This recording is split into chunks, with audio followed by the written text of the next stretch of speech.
Hey, Tech Guide Ninjas here. Hope you're having a good day today. So today we're going to look at how to add or remove categories in your Gmail account. So at the top, you can see the different categories I've got here. So primary, promotion, social, and updates. So maybe I don't want all of those and I want to get rid of some of them.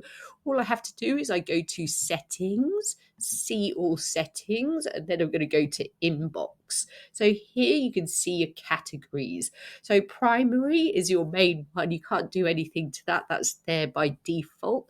But you could add or remove promotions, social updates, and forums. So if I want to get rid of those, I just uncheck the boxes and save changes.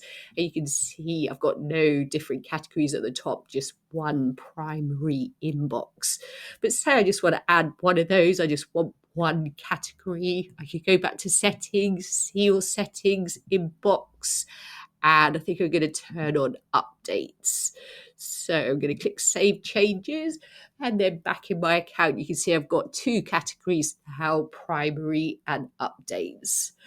I hope that was helpful. Please like the video and subscribe to the channel, and I will see you soon.